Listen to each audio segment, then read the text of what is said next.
আসসালামু আলাইকুম ওয়া রাহমাতুল্লাহি ওয়া বারাকাতুহু। ইন্নাল হামদুলিল্লাহ নাহমাদুহু ওয়া নুসাল্লি আলা রাসূলিহিল কারীম, আম্মা বা'দু, ফাআউযু বিল্লাহি মিনাশ শাইতানির রাজীম। বিসমিল্লাহির রাহমানির রাহিম।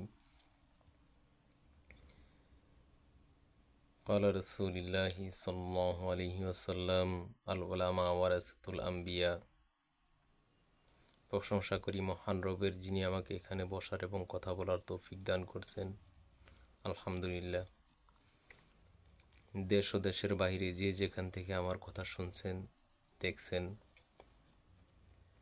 আমি আপনাদের সম্মুখে একটা হাদিস উপস্থাপন করব, যে হাদিসটাকে কেন্দ্র করে আমাদের দেশের তথাকথিত ওলামায়ে কেরাম বা আলেম ওলামা যাদেরকে আমরা মনে করে থাকি, তারা কিভাবে নিজেদের স্বার্থ হাসিল করার জন্য, নিজেদের অবৈধ স্বার্থ পূরণ করতে গিয়ে এই হাদিসটিকে ব্যবহার করে। হাদিসটি হলো আল ওলামা ওয়ারাসাতুল আম্বিয়া। আলেমগণ নবীগণের ওয়ারিস। আলেমগণ নবীগণের ওয়ারিস। নিশ্চয়ই, অবশ্যই আলেমগণ নবীগণের ওয়ারিস। হাদিসটা ঠিক ছিল। হাদিসটা বুখারী, মুসলিম, তিরমিজি, আবু দাউদ, নাসাই, ইবনে মাজা, মুওয়াত্তা মালিক, মুস্তাদরাক আল হাকিম, বাইহাকি, অনেক কিতাবে, বেশিরভাগ কিতাবেই আছে।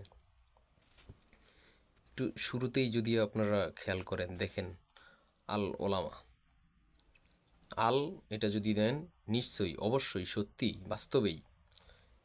আল শব্দের অর্থ নিশ্চয়ই, অবশ্যই, সত্যি, বাস্তবে। আরও অনেক অর্থ আছে, চারটা বললাম। ওলামা মানে আলেম বা আলেমগণ। ওয়ারাসাতুল, ওয়ারাসা মানে হলো অংশীদার, ভাগীদার, উত্তরসূরি। আম্বিয়া নবীগণের বা নবীদের। আলেমগণ নবীগণের ওয়ারিস। এখন রাসূল সাল্লাল্লাহু আলাইহি ওয়াসাল্লাম আবার আরেকটা কথা বলছেন, আলেমগণ নবীগণের ওয়ারিস, তবে নবীগণের দিনার দেরহামের ওয়ারিস নন, এলমের ওয়ারিস। এখন কোন এলমের ওয়ারিস? আসেন, এই হাদিসটা সম্পূর্ণ ধান্দাবাজি, নিজেদের সুবিধার জন্য হাদিসটাকে ব্যবহার করে। আসলে রাসূল সাল্লাল্লাহু আলাইহি সাল্লামের যে মৌলিক বোঝানির ধরন, যে বিষয়ের উপরে রাসূল সাল্লাল্লাহু আলাইহি সাল্লাম এটা বলছেন, সেখানে মোটেও ব্যবহার করে না। দেখেন, আমি আপনাকে দেখাই। শুধুমাত্র ধান্দাবাজ নিজেদের সুবিধার জন্যই হাদিস ব্যবহার করে। কখন বলে এই কথা? এই হাদিস কখন বলে? যখন আপনি তাদেরকে সত্যি বাস্তবিক কোনো কারণে একটু অসম্মান করবেন, যে আসলেই তারা অসম্মানের কাজ করছে, এখন তাদেরকে আপনি অসম্মান করবেন, তখন তারা আপনাকে এই হাদিস শোনাবে। তারা অবৈধ স্বার্থ হাসিলের জন্য কোনো কাজ করছে, তখন যদি আপনি বলেন যে আপনি এই কাজ অবৈধভাবে করছেন, তখন বলবে যে আপনি আমাকে অবৈধ বলছেন, মানে নবীকে অবৈধ বলছেন, কারণ আমি নবীর ওয়ারিস, এভাবে বলবে তারা। আপনি একটু ভাবেন তো, আলেমগণ নবীগণের এলমের ওয়ারিস, সম্পদের, টাকা পয়সার, দিনার দেরহামের ওয়ারিস না। কোন এলমের ওয়ারিস আলেমগণ? এখনকার আলেমরা কি কাজ করে? আমরা যাদেরকে এখন আলেম ভাবি, কি কাজ করে তারা?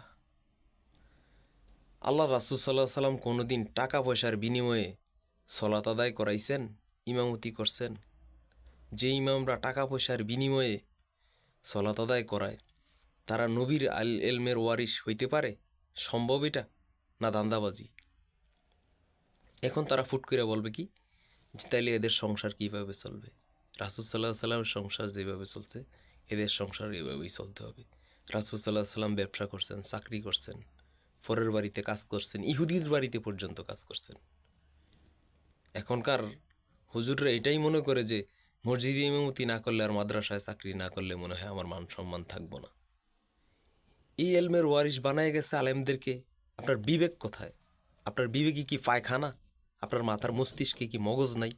এখানে কি সব গোবর আর পায়খানা দিয়ে পড়ছেন? আপনি কেন নিজের বিবেকের প্রশ্ন করেন না? এই আলেমরা ওই নবীদের ওয়ারিস? এরা কি বলবো, মানুষ মারা যায়, সেখানে গিয়ে ওরা টাকা পয়সার বিনিময়ে খতম করে। আল্লাহ রাসূল সাল্লাল্লাহু আলাইহি সাল্লাম, সাহাবাই কেরাম, অন্য অন্য নবীগণ এই কাজ কোনোদিন করছেন? তো কিসের এলেমের ওয়ারিসেরা? পায়তারা করে দিন বিক্রি করে খায়। প্রত্যেকটা মাদ্রাসায়, কমি মাদ্রাসাগুলোতে এই দিন এইভাবে বিক্রি করতেছে। এরা নবীর ওয়ারিস কি করে হইতে পারে? 3 দিন, 7 দিন, 40 দিনের মরাবাড়ির খাবার রাসূল সাল্লাল্লাহু আলাইহি সাল্লাম কোনোদিন খাইছে? খতম পড়তে গেছে এইসব দিনে? কি করে রাসূল সাল্লাল্লাহু আলাইহি সাল্লামের ওয়ারিস হইতে পারে, নবীগণের ওয়ারিস হইতে পারে? মানুষের বাড়ি মিলাদ পড়ে, রাসূল সাল্লাল্লাহু আলাইহি সাল্লাম কোনোদিন পড়তে গেছেন?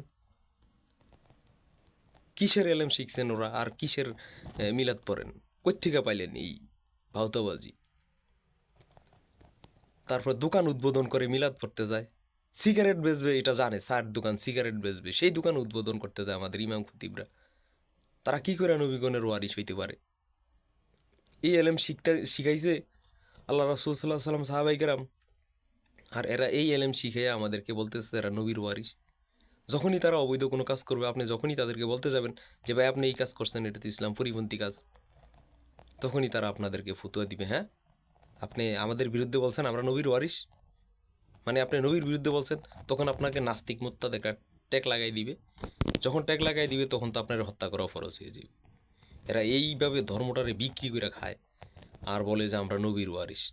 জর্দা দিয়া পান খায়, পান দোকানে যে আড্ডা মারে, চায়ের দোকানে আড্ডা মারে, চায়ের দোকানে যত সব নোংরা টাইপের মানুষগুলা চায়ের দোকানে বসে আড্ডা মারে। চায়ের দোকানে কোনো ইমাম খতিব বসে আড্ডা দিতে পারে, চা খাইতে পারে? যে ইমাম খতিব চার দোকানে বসতে পারে, আড্ডা দিতে পারে, গল্প গুজব করতে পারে, উনি কোনোদিন নবীর এলমের ওয়ারিস হইতে পারে?